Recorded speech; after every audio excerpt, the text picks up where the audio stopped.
I've been asked many times, can anyone be a great salesperson or are you born that way? I'll never deviate from my belief that anyone can sell and be great. But let's have ourselves a pocket sized pep talk because, like athletic ability, it sure doesn't hurt to have some natural skills.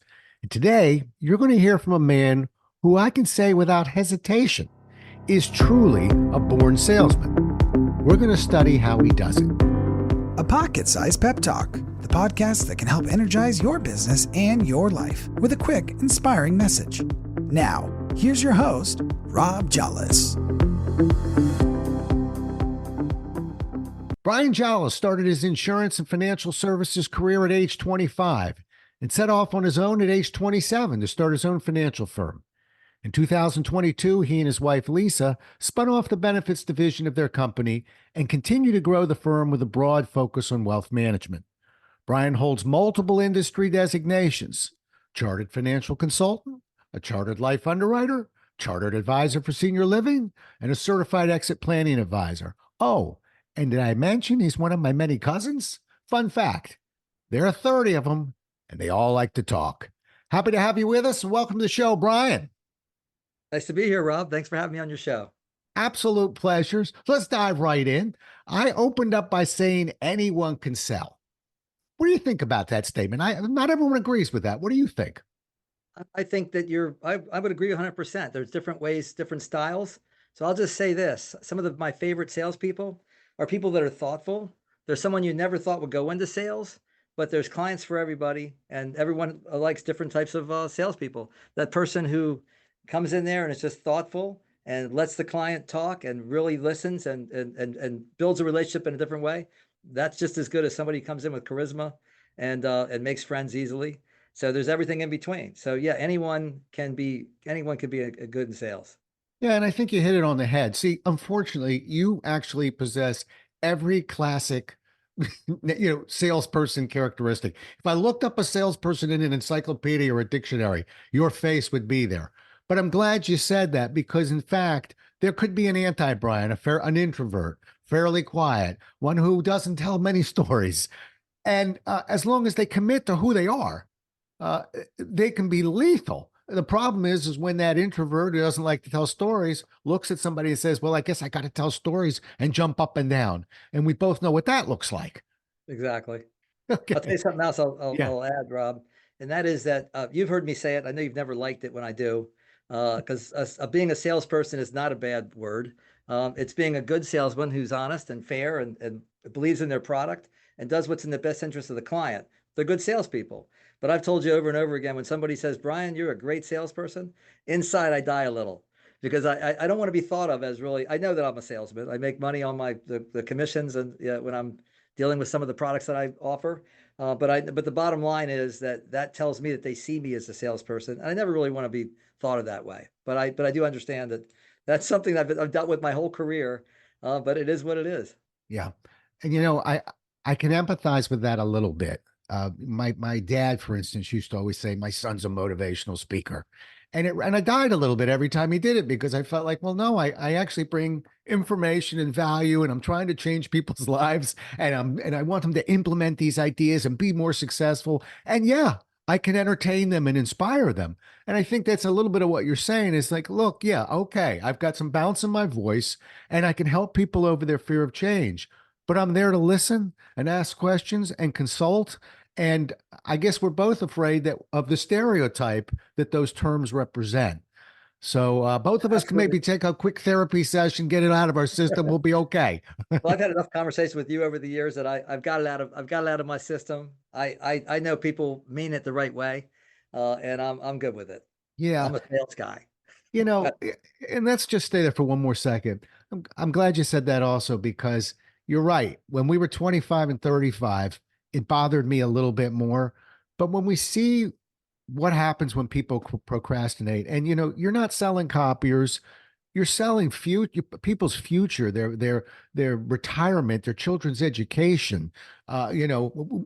That's some pretty heavy stuff. And when you see somebody who can't get out of their own way and has got a money magazine under their run arm or they took a class 8 years ago in business, and that's how they're going to put all their chips in and make that bet. We have to push. We have to get in there and sell, and we can't be ashamed of it. Absolutely. Yep. Yep. Okay. All right. Well, when I say I was a born salesman, I am a born salesman. I think most Jollises, quite frankly, are born salespeople. But you, and I'm going to pay you a compliment. Your brother is real close. Okay. I think he might be a born sales manager. Okay. Yeah. But you, of every Jollison in the family, you're to me the best salesman there is. You nip me at the line. Not happy about it, but I'm gonna give it to you. Oh, I appreciate that. I don't know about that with you, but Oh, it's my true. It's brother true. Steve, since he may hear this, I'll just say, hey, he's right there too. All right. All right. What's up, One sales A, B, manager and C. Steve? One A, B, and C. But Okay. you sell yourself short on the bio because you say, well, 25, I started my sales career. But I remember you at the University of Maryland with the ice cream dealership or whatever. You were all over that and siding and all kinds of things. Can you briskly kind of walk me through not only some of the other things you sold, but dip into an innovation now and then because you were an innovator. You didn't just sell, you thought it out. Yeah. Okay. I'll share a couple real quick stories. Again, probably my first feeling that I expressed when we just started this conversation about the sales guy. I remember being called the silver tongue or something by a siding and window company because I could think on my feet. My job was to knock on doors and get people to say yes to appointments. And I went out every day with sort of the thought that it was about winning. And winning wasn't earning money. Winning was, I'm going to have the most true qualified leads. And to me, not just a lead, but it had to be real. I actually am proud of the fact that back in those days, I don't think I went a day ever that I didn't have a sale. So one of my favorite stories, driving home disappointed because it rained that day, and the crew chief said, "We're going to a bar, we're drinking," and I'm like 8 months in with never having not gotten a lead, and I said, "Well, you're dropping me off in the next neighborhood because I'm knocking on doors." And they said, grab them. And they held me down, took me to the bar. And I sat there waiting to get back to the office. Got back at 5 o'clock p.m. I get in my Ford Fairmont with about, I usually had about an ounce of gas. I start driving down University Boulevard because I'm an optimist. I'm going to make it home. And I run out of gas. And I make a hard turn and I turn down this street. And it's all brick. Now I'm selling siding. It's all brick. But I run out in front of this guy's house. I get out of the car. But I always believe that I'll make it happen. It's 5 minutes before 5 o'clock. They're going to close the office. I'm walking up to the front door. I knock on it, and I'm going to ask this guy if I could borrow his phone. I can call a friend, get some gas. I couldn't help but notice the side gables, the paint is peeling. So I turn around and I basically said, "Excuse me, I came to borrow the phone. I ran out of gas in front of your house, but I couldn't help notice the gables." And on and on and on. Bottom line is, it turns out he was, "Hey, no one's ever knocked on my door before. So can I borrow your phone?" And I called it in at 1 minute to 5, and you could hear the people just cheering. So throughout my time at Maryland, I think I learned more from the selling experiences. And as you said, at Swenson's, the real quick story is I'm there for about 2 months. I gather all the employees. I lock the door. I tell them we're having a meeting and the restaurant's closed. I had them come before hours. And I said, I'm going to give you an example of a situation. And I want you to tell me how you're going to handle it. Now, remember, I'm 20 years old, I think. Yep. We're talking waiters, cooks, people on the fountain, for making sundaes, everybody. And I said, you got a customer. He's sitting there. He orders a burger. The waitress takes it over to the cook, puts it up on the wheel. He looks at it. He prepares a burger. It gets served. He hits the bell, and Carol isn't ready. She's busy with another table. And eventually, she gets back to it, puts it in front of the customer. He takes a bite. It's cold. He complains. He gets up. He leaves. No tip. Probably not coming back. Who won? Who lost? And it was interesting because I got all these answers. For once, I shut up. I let them give me their thoughts. So right away, the Carol lost. She didn't get a tip. A little bit digging deeper, the customer lost. He didn't get a good burger.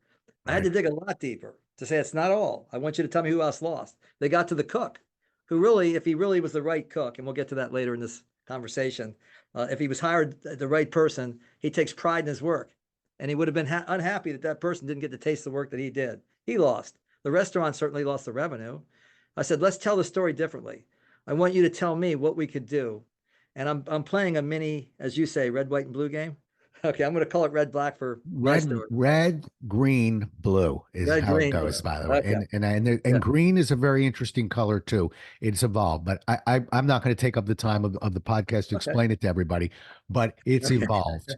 Okay. So All you're going right, to you tell got me. 20 Yeah. seconds to wrap this story up.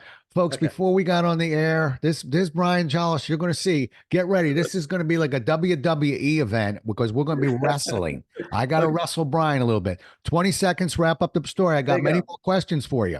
Here we go. So what came out of the story was they decided that Carol would call Joe. I'm sorry, Carol would tell the chef would realize that Carol couldn't make it. He'd hit the bell again. He'd say, Jeff. If Jeff was available, another waiter, Jeff would run over, take it over to Carol's table. If Jeff and Carol weren't ready, he'd turn to the fountain. He'd say, Bruce.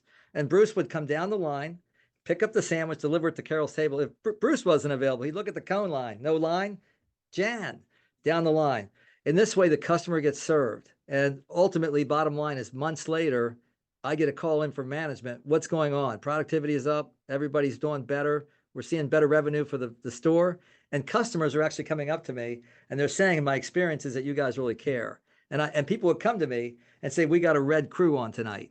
Meaning that they understood the cooperation. So those kind of innovations made me, I guess, proud going through my applying my learning. Rob, 20 Yeah. seconds, hit the button. No. uh, that's Brian. Brian and I, we've grown up together. And Brian, when Brian comes up to you, he'll always come up with three things. I want to just talk about three things, and we wrestle a lot. All right, you said an important thing. You're talking about the customer. I think the term customer service is thrown around like a dirty rag. Everybody's like, oh yeah, we're in the customer service. But I know this is a fact. You take it extremely seriously, as you should. I think that how long have you been in business now? How many years? I like to say 30 because I don't want people to think I'm too old, but I think it's probably closer to 35 years. Yeah, yeah. Okay, that's plenty. All right. So you've had a run at this thing. Uh, Tell me, and Brian, I'm gonna put you on the clock in 60 seconds. Tell me what you learned about taking care of clients, and pretend that you don't have to pretend. You're talking to a bunch of salespeople and entrepreneurs right now that are listening in. What do you want to tell them? Because we feel like we've all heard it before. Give me Brian Jollis' slant on it. Yeah. Okay. First of all, some people are in sales and they sell the product. That's the end of their job. So I'm talking as an entrepreneur, not just as a salesperson. But the bottom line is setting the standard for service is something I took really seriously early on in our career. I learned something actually from your dad when I started. He called it ripples in the water. Right. Now, what I took from that is that there's a value in having that to be able to provide that service. It might slow you down from making more sales, but the value of creating that level of service, every time there was a ripple, every time someone had a need, it gave us the opportunity to respond and show our value. That earned us a lot of opportunities. We actually came up with a motto. Brian makes the promises. I promise a really high level of service, and Lisa keeps them. The promises. And we've lived by that and built our practice on that. Right. Didn't Lisa, and again, if you missed that in the opening, Lisa is Brian's wife, and they've been in business pretty much from day one. Uh, didn't Lisa used to have on her card, and get this, not it said assistant to the customer. Isn't that correct? Yeah, she did for many, many years. That she Love wanted people that. to see that. Yep. I just thought that was so smart. Just like this term is thrown out a lot right now, but 20 years ago, I I, I sort of threw out the term to a bank in New York. You can't just be a vendor. You got to be their trusted business advisor. And the like vice president of the bank came up and said, we're switching all our cards in the morning. They all became Brian Jollis, trusted business advisor, Yeah, there we go. which really allowed them to say, I'm here to answer questions that you have, even questions that I can't answer. I'll go find you the answer. It doesn't have to be a bank question. That's what a trusted business advisor does. But they kind of got out of, I'm your bank rep. That doesn't tell me a whole lot. And I think that's you. I think you and your company and your philosophy have always sort of walked that walk of really, we're just a trusted business advisor. Because, and that circles back to customer service. So anyway, I'm trying to process, you know me, I'm a process guy. I'm trying to process your success. And I think that's part of it. But another major part of it, and I really want to step aside and give you 2 minutes. I Okay. step aside because I think another part of your sauce, your secret sauce, as I put it, is your involvement in the community. Everybody says it. Oh yeah. We're. I think people work in the community. Their business is located there. You look at it differently. Talk to me about that. Sure. Okay. Well, our secret sauce, I'll say I've learned by looking back that the secret sauce probably is the community involvement. I'm going to say this really quickly. There are three ingredients. The first one we already touched on. It's setting the standard for service. We Mhm. actually took that so seriously that everybody I hired for probably the first 10 years, I didn't hire salespeople. I hired service people. It was actually, that's how we sold, because we used the leverage of the value of the service. So that's one. The second one, and we focused on ingredient one is understanding what drives your economic engine. So that first ingredient was employee benefits, and we'll go back. We'll sure we'll come back to that. But we did that to build the core engine that really built our practice, and then spun from there. The second ingredient is what are you the best in the world at, right? And when I say that, I mean our community, Howard County, Maryland, the areas that we touch. And we're the best in the world in service. Now, we've already kind of established that. I really believe that's true. We actually had an article that came out. I didn't call. I got a call from a reporter. He said, we're writing an article on you. When he left, he said, Jollis Financial earns trust, or Jollis provides service and earns trust. He made the title of the article. I didn't. But again, it reflected back on what they saw. And I found that's always how I really learn what people really think about us. So that's the service. The third ingredient is what are you passionate about as a business? This comes from actually, I was doing this to Lisa and I to build our practice. It has to be altruistic. It has to be real. It can't be someone who understands that, hey, I'm passionate about, or I'm not, I say that I'm passionate about doing these things for the community. They have to truly be passionate. And if they really are, that comes back. Now, I did not know it would. We actually kept that separate for years. That came back to me because years later, about 8, 9 years ago, I got a phone call. Some guy maybe in New York or something. And he said, Brian, I just read about you. You're Mr. Jollis, right? And I said, yeah, Brian Jollis. Because your wife is Lisa. I said, yeah. He goes, you guys are in my textbook from entrepreneurship, like 101. And he goes, your chapter, whatever. And he tied what we do in the community to what we do in our practice. I never had. So again, it reflected back to, I didn't realize that they were seeing that. He did it through the second edition, the third edition. We got calls from California and other places. I thought it was a hoax. And then I went and bought the book online. It was a lot of money, but I bought it so I could read it. I still have it on my shelf. Never talked to the author. But anyway, the three ingredients are that. As far as the involvement in the community, yeah, we decided a long time ago that we would set the standard for helping people with their health, right? So we called the nonprofit that we established, We Promote Health. And we really put an emphasis on helping people in the schools, the workplace, and our community. And it kind of went from there. So I'll that's 30 seconds plus. So I'll Yeah. bring it back to you. Well, perfect. And I really appreciate that. There's I lived in Great Falls, Virginia for 26 years, and it's a small town, believe it or not, kind of near Washington, D.C. But there are about 6, 7, 8 restaurants. They come, they go, they go, they come. And there's one restaurant there. One restaurant was there years before I got there, still there. And this guy, he's the one who handles the big Christmas tree lighting. He's the one who does all the fireworks for the community. He is so embedded into that community. He's not there by luck. You better call in advance or show up early or not getting a table. And while all the others are producing food and all the other things, but they're not tied to the community. So, the beauty of this is you mentioned win-win a moment ago. You talk about a win-win. Here is somebody like you, like this guy, Mike, tied the community, doing wonderful things for the community, and the community supporting that business. Both entities win. All I can tell you is this. I went to your website because I thought, I know Brian talks about this, and right there on the website, and we only have so much room on our websites, you have something that says who we serve. And under that, there's 3 areas. It says individuals, businesses, community.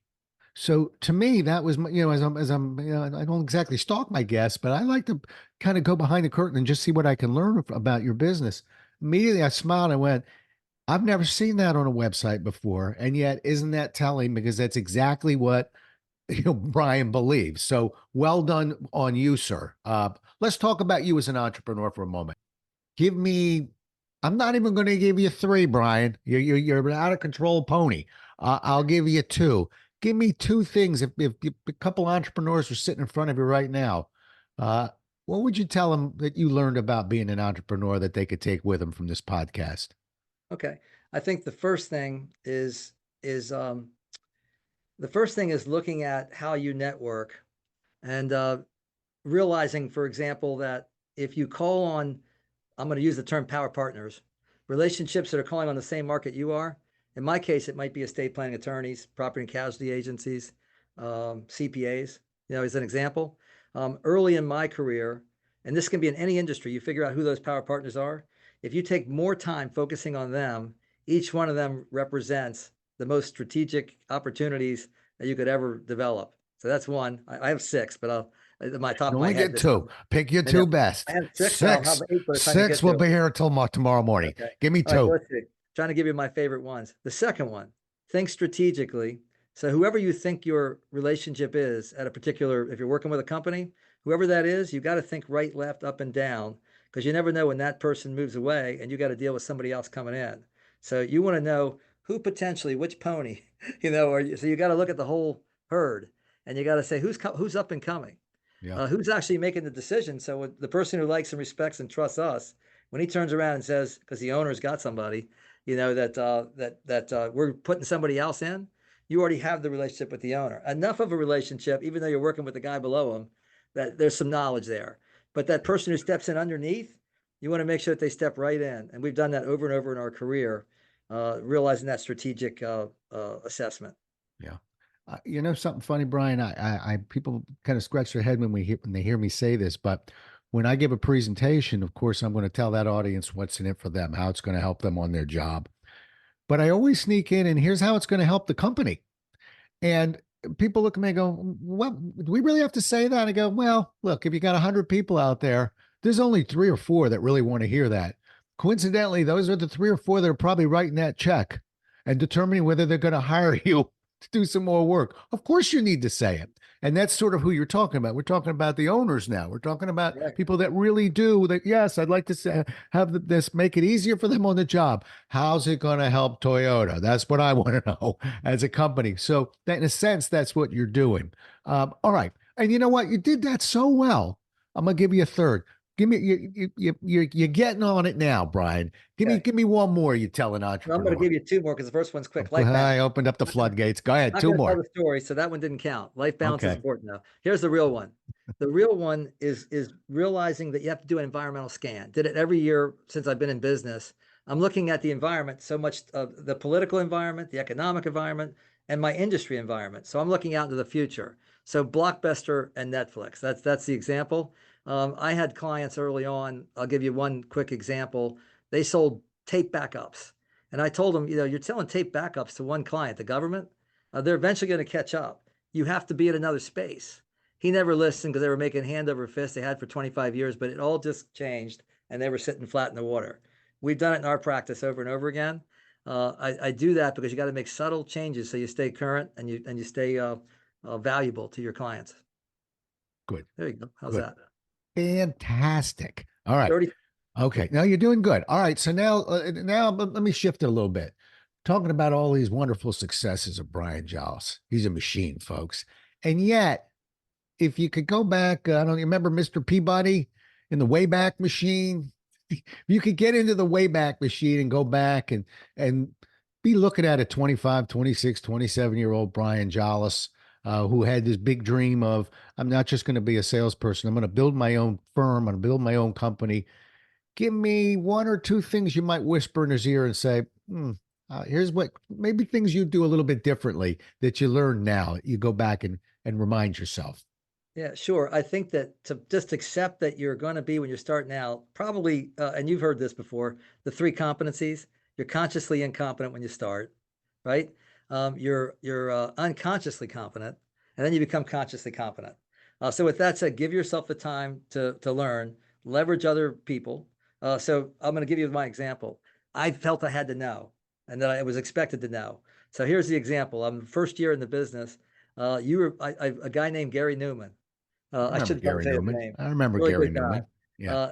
And I saw Gary years later. I don't think he did this on purpose. Maybe he misunderstood, but he grabs me on a Friday and says, "Hey, tomorrow I'm supposed to be manning a booth at a senior place. There's going to be probably 100 people there. Just set the booth up in the back and I got some brochures that you need to hand out, and that's to do with something called long-term care, which didn't really even barely exist back then, but it was sort of a precursor to that. Home health care and some other things, right? Something a 20-year-old, 25-year-old, wouldn't know anything about. So I said, I'll do it for you because he was going out of town. I show up at my box. I look around. There's 100 people sitting in chairs facing a podium. I find a table in the back. I set up and I'm sitting there and a man walks over and says, are you Gary Newman? And I said, no, I'm Brian Jollis with the New York Life. And he said, well, are you ready to speak? And I said, speak. And he said, yeah. Now, instead of telling him the truth, I got up, grabbed a bunch of brochures, said, give me a couple minutes real here. Tried to kind of get them in 2 minutes. I walked to the podium. I put the brochures in front of me. I faced this audience all leaning in, ready to hear some brilliant words from a young guy who couldn't know anything about long-term care. And I said, let's take a look at what we have here. We got some products here, the first one. And I went through each one, kind of almost paraphrasing. And I was done in 4 minutes with all 3 brochures. I didn't have any other stories. I didn't have anything else to say. And I looked up at a stunned audience and I said, any questions? And I'll just tell you one guy, I'll never forget it. One guy raised his hand and said, I know that in England, they do things different with healthcare. He goes, here in America, can you compare and contrast that? Well, at that point, I wasn't even in the healthcare field, right? Yeah. And benefits. And I said, that's a great question. And I stood there looking at him and another guy raised his hand and I called on him and he answered it. I said, okay, next question. Well, after that, as you can imagine, there were no more questions. But I realized looking back, I was consciously incompetent. All I had to do was, I think you did in the opening of our conversation, you said, hey, you know what? I don't know the answer. And I'll go and I'll ask somebody else. I'm young and I'm starting, but I will get you the right answer. I should have stood there and said a funny thing happened on the way to the forum. When I showed up here today, I was told by Mr. Gary that this is what's going to happen. And here I am standing in front of all of you. So I'll do the best I can, but I'm going to need your help. And that audience would have leaned in and they would have appreciated that. And instead of having one guy come up and ask for my card, more out of pity, I would have had a line of people. But anyway, one thing I'll share with you, and so it's really knowing where your limitations are, leveraging relationships. People want to help you. The clients want to help you. The other people in your organization, probably want to help you. So starting out, and I hope that you did ask regarding sales versus a salesperson versus an entrepreneur. I think I'm trying to go between the two. Yeah. So I'm answering. I actually think, Brian, a salesperson is an entrepreneur. I don't really think there's much of a difference. We both worked for the New York Life, but at the end of the day, we're out there living on our own wits. I mean, New York Life gave us 3 days of training and said, there you go, 2 a week, 10 a month, and then we're basically running our own show and turning apps into the company. So I don't think there's a big difference. I wish entrepreneurs wouldn't be so afraid of the word selling because it sure would help. But no, I think you're on it. And oh, by the way, you did something unconsciously, competently well, sort of naturally that you didn't know, which was that technique you used by bringing somebody else in is actually referred to as a relay. And trainers do it all the time. We're not supposed to do it when we don't know the answer, okay? But it can get you out of jail. And utilizing the audience is a good thing. Just let you know, you limped into something lucky up there. But you also did something smart. You told the truth. I think the only value there was the lesson I learned is, you know what? You don't know. You don't know. Just tell them, tell them the truth. Be authentic. Because I was lying. I was telling an audience that I'm pretending I know something and I don't. So I do think that was a lesson learned. And ironically, I consider myself a long-term care specialist all these years later. Yeah, that is ironic because I know that's one of the products that you're most proud of. And it's interesting that story related to when you didn't know anything but how big the brochure was at that point. But also Mr. Newman there has some culpability in this story. Anyway, all right, last question for you, Brian. And I'm going to hold you to one on this one. And then I'll go if you want. I'll give you one. I don't even know what my one will be, but sure. Let's leave this audience with something. So give me one thing. If you're leaning into a salesperson who says, if you could only tell me one tip, what would it be? And keep it short and simple because I want people to understand it and implement it when they get done with their walk or where they are right now. One thing. So I'm going to cheat and I'm going to give you one thing with 3 parts, but here it is. No. You're going to give me one thing that's as long as they can retain it. One thing. I'm going to say it slowly, but I swear to God, it's a gem. And I hope you'll take it about. it's a networking conversation. But the bottom line is people do it wrong. They all learned that it's about reciprocity, psychological reciprocity. I helped him, he's going to help me. So I'm going to take it to 3 stages. Stage 1 is to learn that's brilliant and you'll find value in it. But when you actually do it to where you do it for the right reason, you do it because you really want to help this person. That's stage 2. Okay. Otherwise, I know that I can help my buddy here who sells electrician, and I can refer him and he's going to get some value.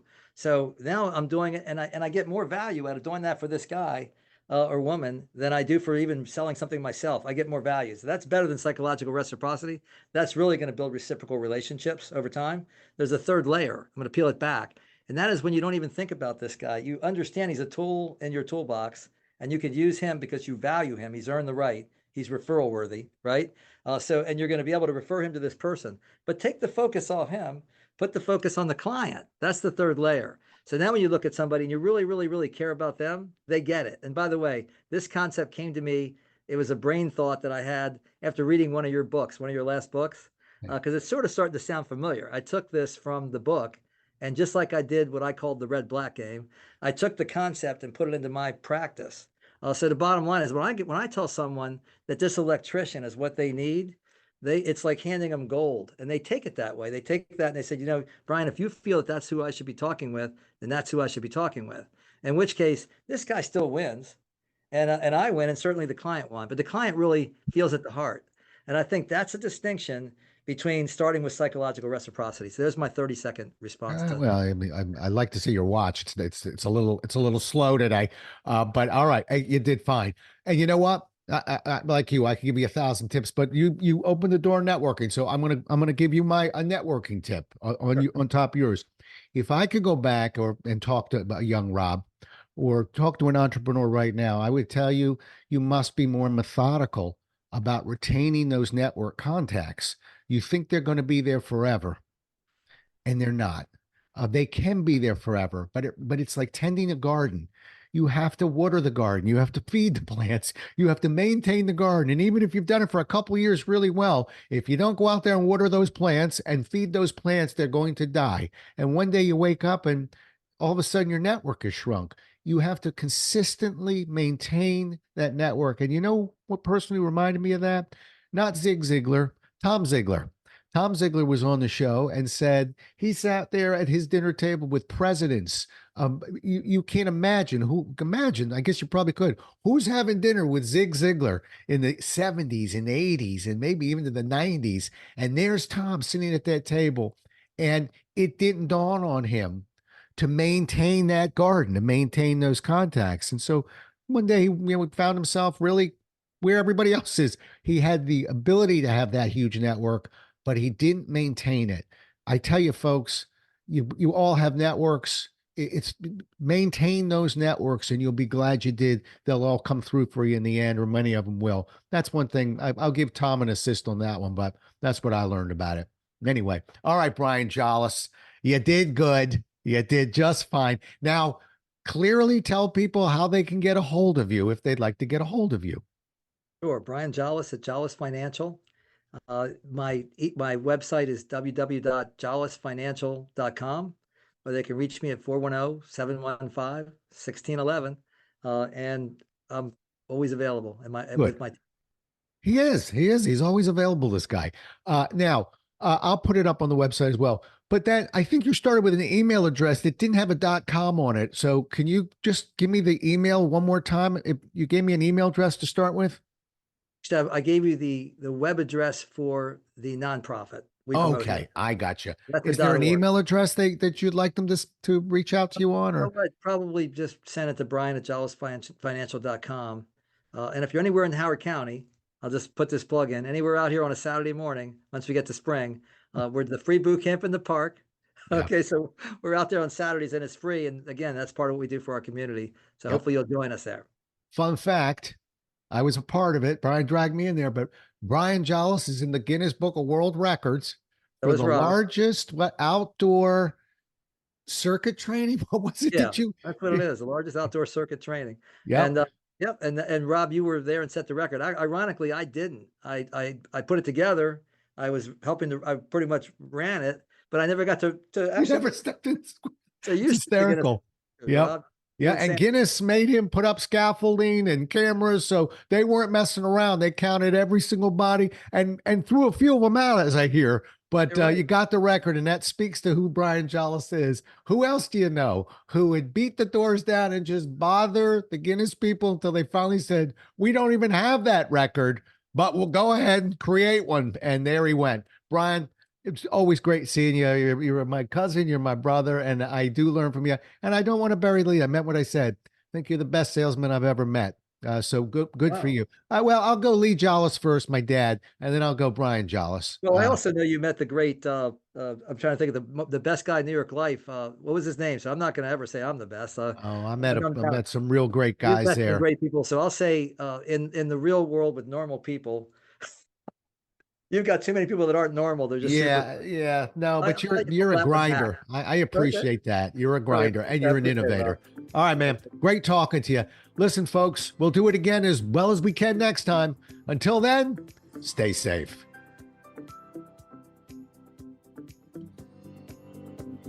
Thanks so much for listening. If you enjoyed today's show, please rate and recommend it on iTunes, Outcast, or wherever you get your podcasts. You can also get more information on this show and Rob at jollis.com.